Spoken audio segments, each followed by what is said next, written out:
Hi guys, welcome back to my channel. I'm Kimberly Aravela, and as you know from the previous videos, Andres and I got pregnant unexpectedly last year and gave birth to a sweet baby girl named Alalia Genevieve this past February. And she's so sweet. She's just a gift from God, and we're so thankful for her life and for her being so healthy. But you guys, she's growing too quick. Like, someone help. She already has 2 little teeth and she's starting to try and crawl, and you know, she's already sitting, and oh my gosh, she's starting solids, you guys. Like, where did the time go? But so I want to talk to y'all a little bit about my pregnancy and how it went, what I did to be able to give birth naturally, and all that good stuff.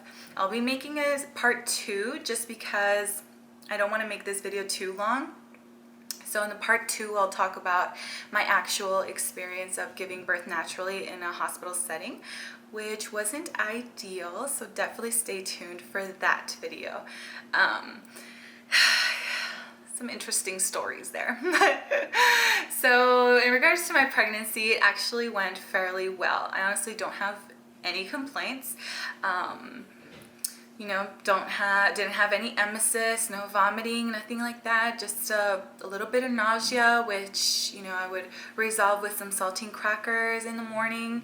You know, if I would have some on my nightstand, and voila, nausea would go away. And also some ginger ale. You know who you are, friend, that recommended that, and I'm so thankful for you. Mainly because I was gagging, you guys. Like, I'd be like, anyway, TMI, but I'd be gagging, and it was not pleasant. And I don't know about you, but I do not like to vomit. Like, I know some people are like, oh, I love to, you know, just vomit because I feel better afterwards. And for me, I'm terrified of it. Like, I don't know, I just don't like it. And I haven't had an episode since I was 15. So I haven't had any emesis since I was 15. So that's how much I'm terrified of vomiting. But anyway, if you needed to know that. But so yeah, I didn't have any of that during my pregnancy. The only thing that I can remember that was, you know, not good is the sciatica pain. So I know some people that have sciatica pain since they were children, and I honestly do not know how they bear that pain. Like, it's terrible. And it started when I was around month 4. I remember just waking up one morning and just being immobilized. Like, I could not get out of bed. I had to drag myself to the restroom, you know, immobilized from, you know, just my leg down, because it was mainly my left leg. So the sciatica pain would hit me from my lower back down to my left leg. Like, it would just immobilize the leg. And well, only that one time did it immobilize me. I couldn't go to the restroom, nothing. I had to drag myself, and I was just crying. And I remember my husband being like, Kim, how are you going to give birth naturally if you can't even, you know, withstand this pain? You guys, he really made me think. Like, that was a big eye-opener for me. Like, I was like, it's true. Like, am I really going to be able to give birth naturally? And you guys, I did it. But at the time, you know, I was like, I'm not going to torture myself. You know, if I can't, if it's just unbearable pain and I can't stand it, I'm going to ask for the epidural. Like, there are these options for a reason. And, you know, that wasn't still, you know, going to stop me from trying everything I could to, you know, have a natural birth. But there are interventions for a reason. And if you need them, you know, they're there. So I definitely knew that there could be a change of plans, and you always have to have an open mind when wanting a natural birth, because even if you do everything in your capacity, you know, during pregnancy and everything like that, sometimes things don't go as planned. And I knew that. I knew that even though I had a plan for, you know, when I was in labor, maybe my body wasn't going to cooperate and I just needed a C-section or something. So I knew that that was an option. So, but yeah, so I had the sciatica pain, and I called my OB, called my supervisor, told her I couldn't come into work, and then I called my OB and she told me to come in and see her. And so of course when I get there, the pain is gone. And the doctors immediately, she knew it was sciatica pains just by how I was describing the pain, and she recommended I see a chiropractor, an acupuncturist, and continue doing yoga. And I did. I went and saw the chiropractor, and he said he couldn't do much because of me being pregnant, but he still advised that I come in and see him at least one time every 6 weeks. But I ended up getting this huge bill, you guys. So the hospital that he practices at has a facility fee, and I, besides paying my copay, I didn't want to pay this facility fee. So and I didn't want to go through the whole thing of finding a different chiropractor, so I just decided to go do prenatal massages. And they were amazing. Like, between that and the yoga that I was doing, the sciatica pain did not come back as painful. Like, it never did. I never had that sciatica pain that would immobilize me ever again after that one time. And I didn't go see the acupuncturist just because everything I was doing was already working, so I didn't do that. But if you have seen an acupuncturist, or if you're doing that currently, definitely let me know in the comments your experience, because I'm definitely still considering it. Like, it's still something in the back of my mind that I'm like, maybe I'm intrigued about it. So definitely let me know. I would love to know your experience. But so I did all that, and while I was looking just like for yoga, prenatal yoga on YouTube and stuff like that, I ran across this Bridget Teyler's channel. So she is a doula, I believe, in the California area. I think it's like South California. I don't really know, but anyway, so I'll link her page down below, so that way if you're interested, you can definitely look at her videos. And she is amazing. Like, because of her, honestly, I'm going to credit this to her, because she taught me all sorts of positions that I can do. She taught me breathing techniques that I could do, and obviously there's the Lamaze training, you can do Lamaze breathing, but I don't know, like the breathings that she teaches in her videos definitely worked for me. And she teaches the whys, like why this breathing technique works, and why this one doesn't, or how you're taught in a hospital to breathe, hold your breath and push. Well, she teaches that really doesn't help your baby lower. Like, obviously it works because you end up having your baby, but she says that a more efficiently way is for you to breathe out, because you're actually pushing down, when you're breathing out, and you're helping your baby, exit your body. So get lower. Anyway, so she teaches all that, and so I came across her videos, and I was just like, wow, it's just mind blown. I was like, wow, this is what I need. I need all this information. And I was just trying to learn everything I could. I went to the prenatal classes that the hospital offered, which weren't really as helpful. I don't know, just everything that they were teaching I already knew, just because of my medical background, and also because I was just invested in learning so much that I was just online all the time, just trying to learn everything I could of how to achieve a natural birth. And mainly the desire came from me knowing that my grandma gave birth naturally to 10 plus children, and my mom gave birth naturally to her 3 children, including me.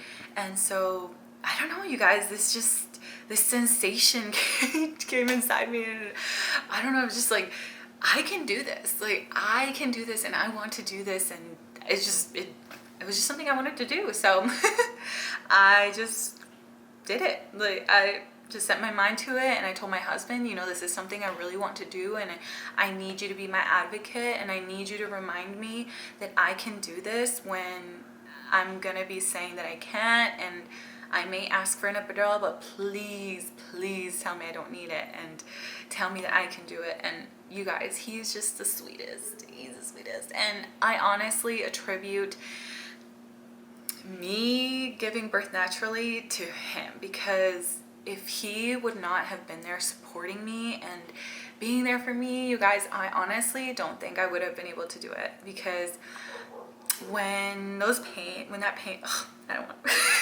when that pain comes, like, I was just like, Andres, please, come here.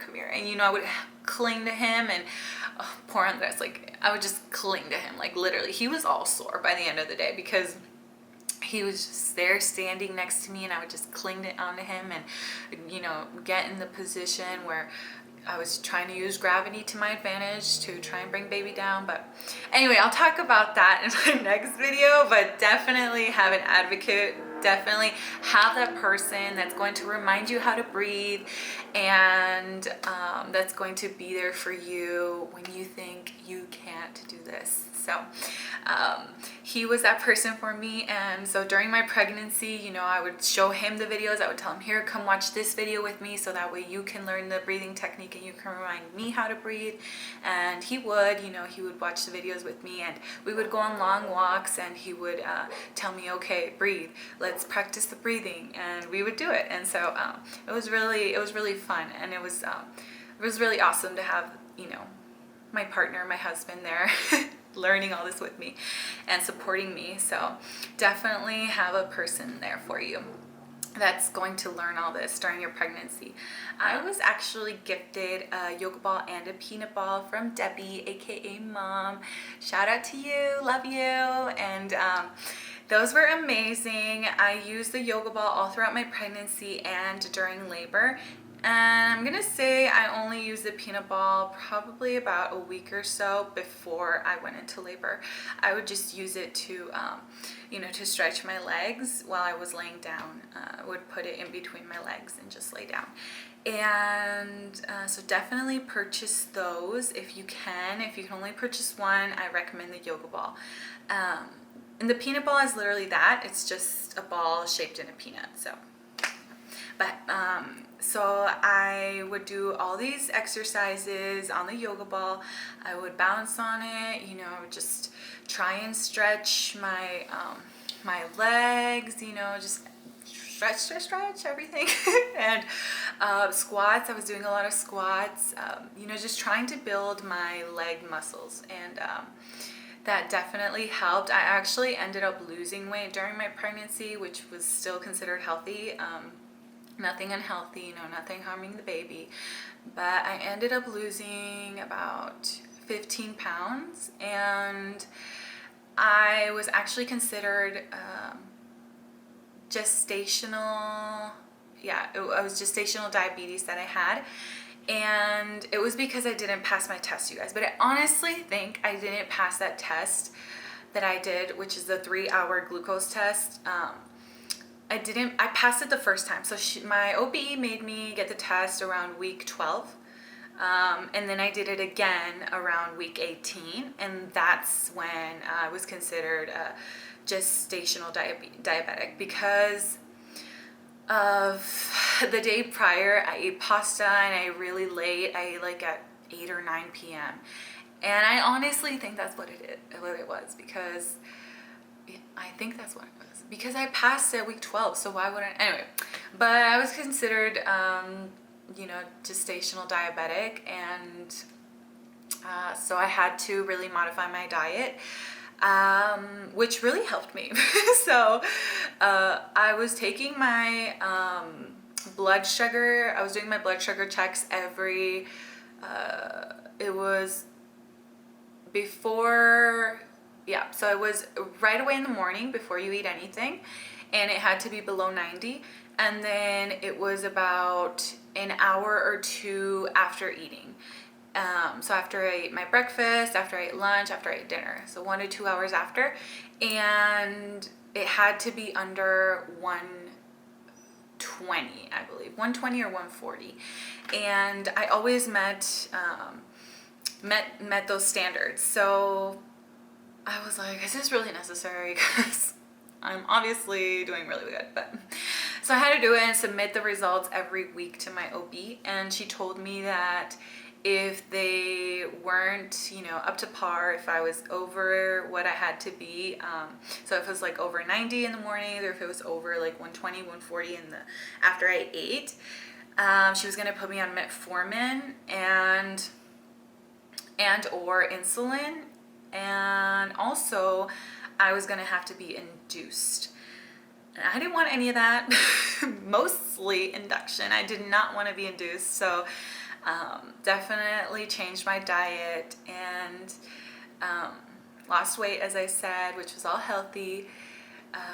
Yeah, and so that was basically all I did during my pregnancy. I do want to tell y'all about the little reveal that we did for my in-laws. So how we told them that we were pregnant was using Russian dolls, and we told them around week 8, I believe it was, because we didn't tell anyone else until like week 12. And so my parents, I told them over the phone right after I told Andres, just because I knew I wasn't going to see them anytime soon because they're in Mexico, and you know, I wanted to make something special for my in-laws because you know, I was going to see them soon. So we told them around week 8, I believe it was, and we used these little Russian dolls, you guys. So Andres and I found them just blank at Hobby Lobby, and we purchased them and we drew on them and then we painted them. And thank you, friend, you know who you are, that recommended this idea. Definitely came out super cute. So this is the man, or Andres, represents Andres, and then this represents me. And here's baby.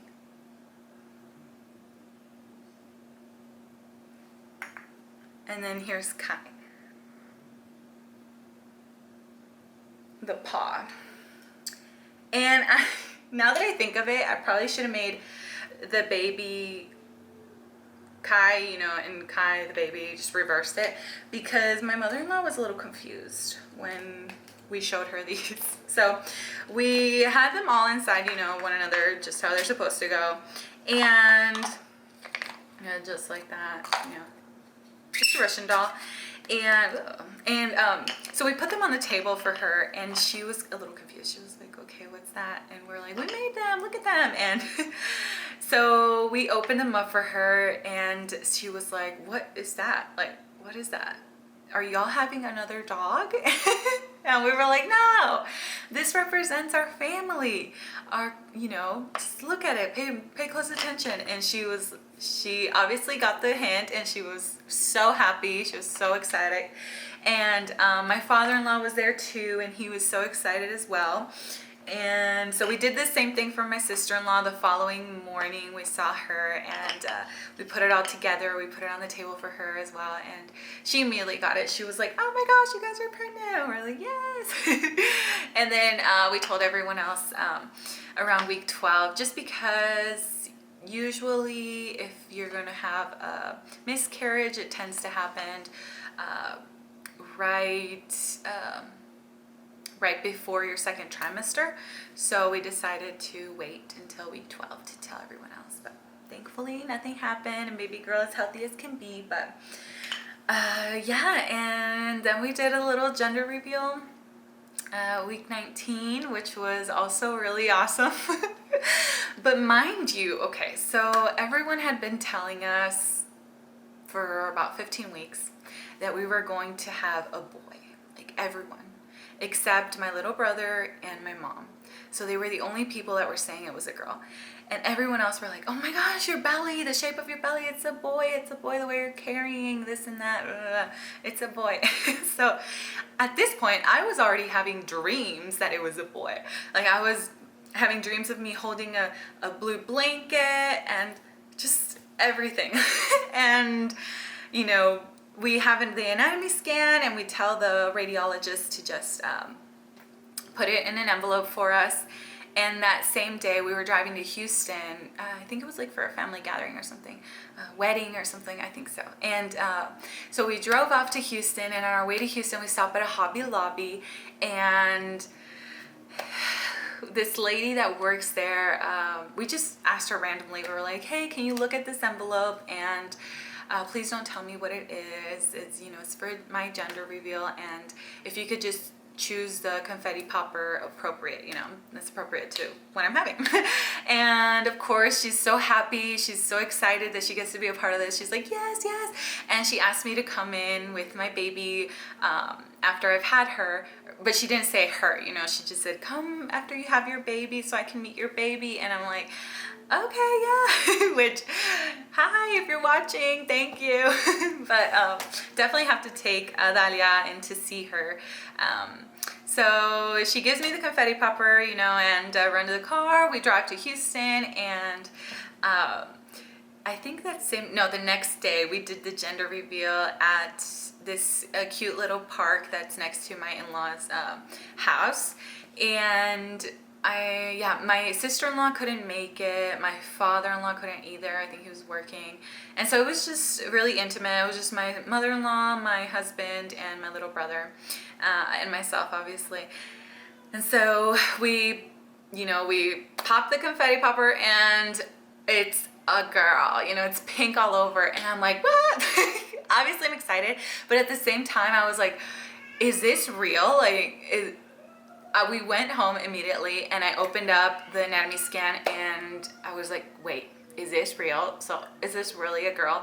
And I was just crying and a little bit devastated, but not because I didn't want a girl. So it's nothing like I didn't want her, nothing like that. It was just the idea that I had already dreamt that it was a boy. Like in my head, it was a boy. It was a boy. And I'm just that type of person that if I make plans, I'm sticking to those plans. And I'm like, you know, if I make an itinerary and we're going here, here, here, and here, we better go here, here, and here. Because if not, I'm gonna be a little upset. And I've tried working on that, okay, guys? I've tried working on that because plans can change, and you can't, you know, go to every single place that you thought you could go to. Like, it's just, Andres does not like it when I fill our day with activities. He is like, what? Like, the day only has 24 hours, and we have to sleep 8 of those hours. So anyway, so I'm trying to work on that, you guys. But so yeah, that was really interesting. And you know, I'm so thankful now that she is a sweet baby girl, and of course she doesn't look like me, and that's okay. I've come to terms with that. She looks like her papa, but we're so thankful for her. And definitely stay tuned for my next video, because I'm going to be talking about how I gave birth naturally in a hospital setting and that experience, which wasn't so pleasant. So if you're considering having a baby, you know, I just want you to know that you can advocate for yourself, and hopefully you won't have the same experience I did. So don't forget to like this video, don't forget to subscribe, and definitely stay tuned, okay? Bye!